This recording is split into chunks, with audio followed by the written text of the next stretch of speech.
இணைந்து ஜெபிப்போம். ஆண்டவரே இயேசுவே, வார்த்தையான இறையே, உம்மை வணங்குகின்றேன். வாழ்வை தந்து அழகான பாதையில் வழிநடத்தி வருகின்றீரே, உமக்கு நன்றி ஐயா. உமது பெயரை என் சகோதர சகோதரிகளுக்கு அறிவிப்பேன். சபை நடுவே உம்மை புகழ்ந்து பாடுவேன் என்று இன்றைய இறைவார்த்தையில் வாசிக்கும் நான் உமது பெயரை பெரியோரின் மன்றத்திலும் என் அயலாரின் கூட்டத்திலும் மகிமைப்படுத்த கிருபை தாரும். என் பெயர் விளங்கும் திருக்கோவிலில் என் வல்லமை விளங்கச் செய்வேன் என்றவரே, உமது கோவிலாம் என் மனதில் உமது பிரசன்னம் விளங்க உமக்குகந்த பரிசுத்தமாக என்னை மாற்றும்.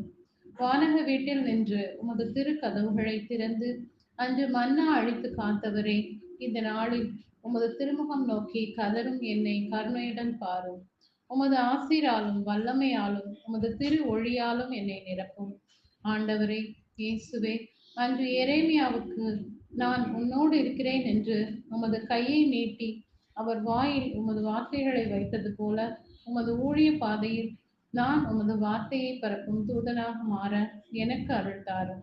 நான் யாரிடம் என்ன சொல்ல வேண்டும் என்றும் இன்று என் வாழ்வில் உம்மை புகழும் கிருபையை தர வேண்டும் என்றும் இயேசு என்ற நாமத்தில் ஜெபிக்கிறேன். ஆமென்.